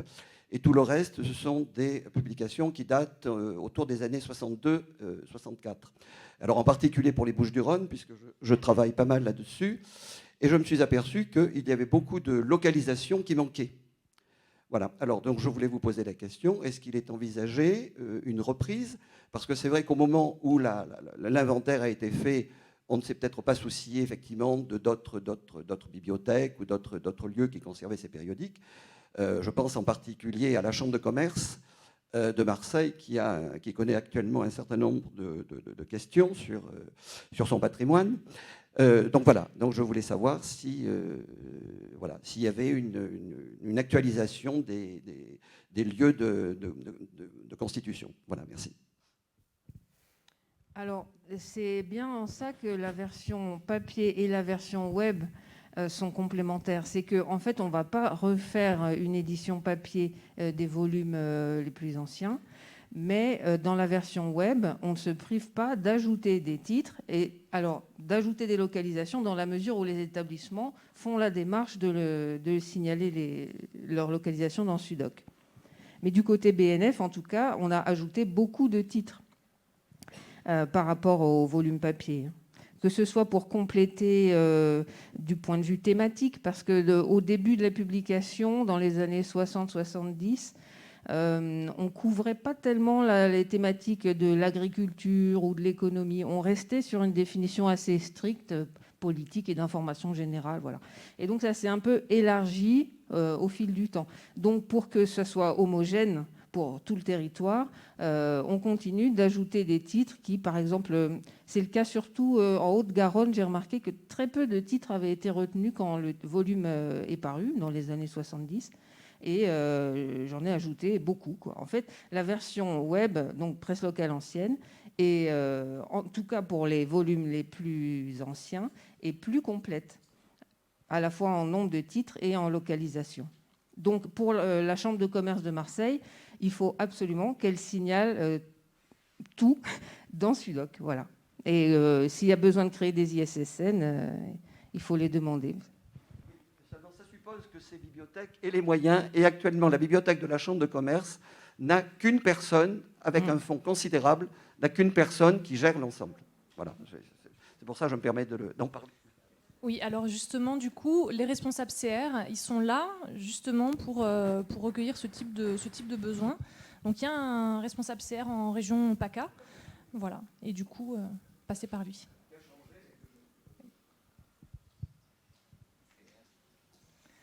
CR, c'est les centres du réseau SUDOC PS. Bonjour. Thomas Bernard, directeur adjoint des archives de la Seine-Maritime. Je voulais revenir sur le portail qui a été présenté presselocaleancienne.bnf.fr parce qu'en fait, on a accueilli il n'y a pas très longtemps Madame Mercier pour faire un repérage dans nos fonds, aux archives départementales. Et donc, il se trouve qu'on a ces fonds qui sont actuellement décrits dans nos instruments de recherche, notre portail, et une partie qui est numérisée et mise en ligne pour le journal de Rouen, Paris-Normandie. Je voulais savoir comment on pouvait travailler ensemble pour éventuellement faire un renvoi du portail qui a été présenté vers notre portail, notamment pour pouvoir accéder aux ressources numérisées et mises en ligne. Voilà. Alors, actuellement, les volumes... Bon, je vous ai dit que le volume Seine-Maritime va paraître en 2023. Actuellement, on respecte une barrière mobile de visibilité en ligne pour les volumes de 2 ans. Ça veut dire que c'est seulement en 2025 que toutes les notices de Seine-Maritime seront sur le site web Presse Locale Ancienne.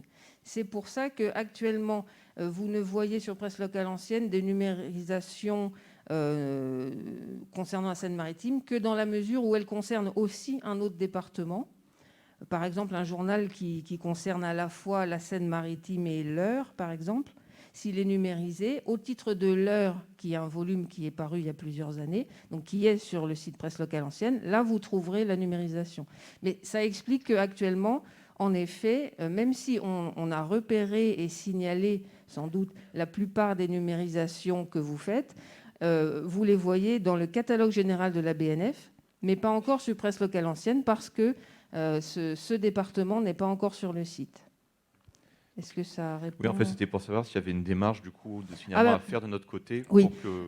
Le plus simple pour le signalement de numérisation, comme je l'ai dit, c'est d'écrire à presselocaleancienne@bnf.fr, parce qu'on a un fichier qui nous est fourni par le centre ISSN France d'ISSN disponible pour justement les numérisations. Donc on attribue un ISSN à vos numérisations et on met des liens dans nos notices qui font que ça sera visible. Alors, soit sur Presse Locale Ancienne avec les restrictions dont j'ai parlé, et de toute façon, ça sera visible dans le catalogue général de la BNF, alors non pas du côté exemplaire, mais dans la notice elle-même. Vous avez vers la dernière partie de la notice des liens vers des numérisations, qu'elles soient Gallica, Retro News ou de n'importe quel établissement en fait. Et ces liens sont cliquables, voilà. Est-ce qu'on peut également donc signaler des notices EAD de notre portail pour que vous puissiez renvoyer? Oui, tout à fait. De toute façon, on est extrêmement preneur de toute info sur les numérisations parce que c'est assez difficile de faire une veille efficace. Il y a énormément d'établissements, enfin j'en ai déjà en tête une centaine là, qui sont listés sur le site Presse Locale Ancienne, établissements qui font des numérisations. Ça va un peu dans tous les sens. Donc, j'essaye de suivre, mais bon, toute info, c'est la meilleure façon de les faire signaler. Merci beaucoup.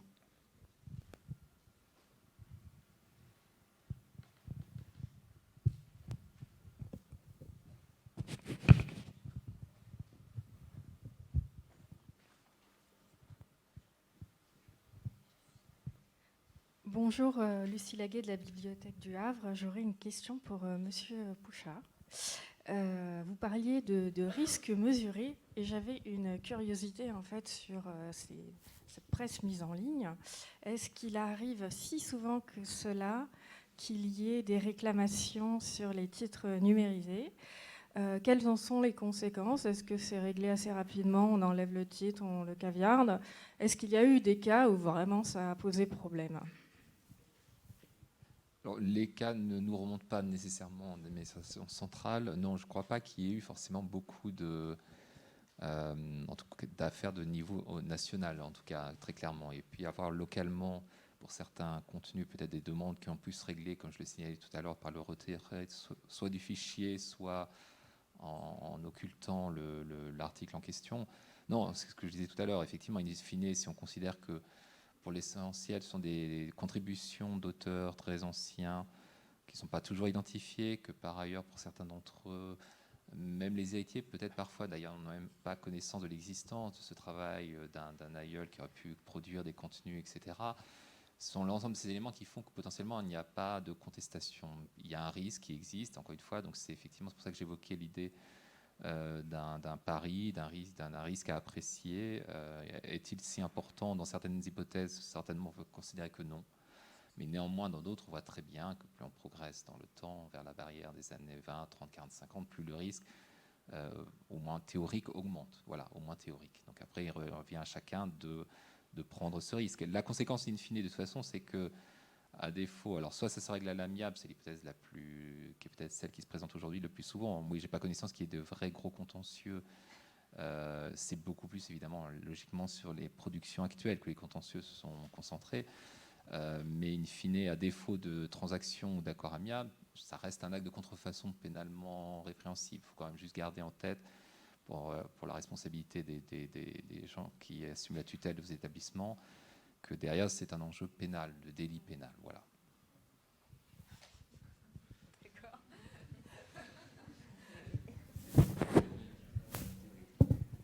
Oui, je reviens d'ailleurs. C'est une question que je voulais poser dans la salle pour savoir qui pratique ce genre de choses.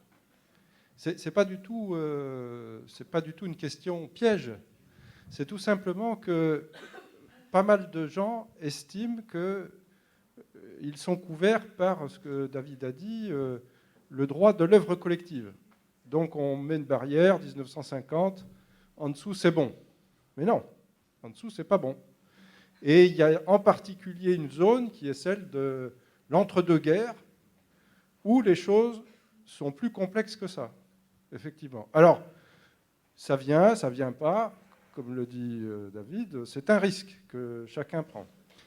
Je me permets de parler pour la BNF, mais la BNF parlera mieux que moi, sur Retro News, par exemple, qui est la publication de la filiale de la BNF, et pas de la BNF.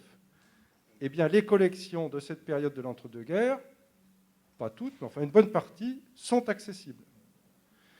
Et la BNF prend son risque, je suppose, quand bien même elle est un établissement du ministère de la Culture, mais on nous a signalé, sans aller au contentieux, que dans ces contenus-là étaient publiés non seulement des articles de presse, mais d'autres contenus, et en particulier des romans qui étaient publiés en feuilleton. Et par exemple, les gens de chez Gallimard nous ont dit, mais enfin, on ne vous embête pas, mais sachez qu'on sait très bien ce qu'il en est. Voilà. Donc, vous voyez, c'est compliqué. Alors, moi, j'ai une autre question pour David, mais toujours sur des problématiques, cette fois-ci plus récentes. C'est-à-dire, toujours vis-à-vis de la filiale de la BNF, avec laquelle on est en train de négocier pour bénéficier en particulier de financements importants des PIA, etc., avec des titres de presse, la capacité, effectivement, par des voies de licence, pour le coup négocié, à diffuser des contenus avec un bénéfice pour la BNF, là, pour le coup en tant que tel, puisque la BNF récupérerait, comme on l'avait fait pour les livres indisponibles, les fichiers qu'elle pourrait diffuser dans un cadre assez strict qui est celui, évidemment, de l'établissement. Donc les collègues de la filiale nous disent on discute avec tel titre, et les titres de presse, les titres, nous disent nous avons les droits. Alors, je ne sais pas très bien comment, pour des périodes antérieures à 2019, les titres pourraient être tellement assurés pour des exploitations numériques d'avoir les droits, puisque le droit n'est même pas stabilisé, en tout cas, ou vient juste d'être stabilisé pour permettre, en tout cas, des utilisations légales, sans contrefaçon, de produits protégés par le droit d'auteur. Donc, je ne sais pas si vous confirmez, David, cela ou pas. Alors après, David, dernier élément, a dit, oui, il y a un cadre qui se met en place.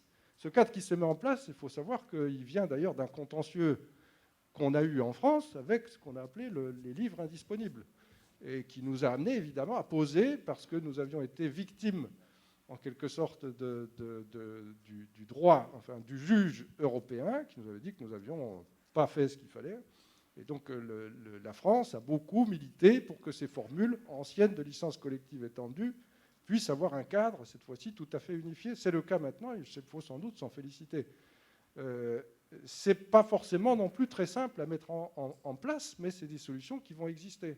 Ça voudrait dire normalement, par exemple, que si tel dépôt d'archives ou telle bibliothèque a les fonds de tel journal local, par exemple, eh bien, il faudrait rentrer en contact, si j'ai bien les choses en tête, avec une société de gestion collective qui serait représentative des droits des titulaires de droits pour contracter une licence de diffusion avec une rémunération qui serait effectivement apportée, qui peut être intéressante d'ailleurs pour ces journalistes qui ne touchent plus rien, qui ne toucheraient là quelque chose effectivement pour ces exploitations secondes, avec peut-être, mais sous votre contrôle David, sur ces questions de licence, une petite limitation qui est que la diffusion ne se fait que dans le cadre national, du territoire national, sans possibilité de diffuser en dehors de nos frontières, dans l'état actuel du droit, ce qui est une limite à la diffusion pour Internet, effectivement, un peu ennuyeuse.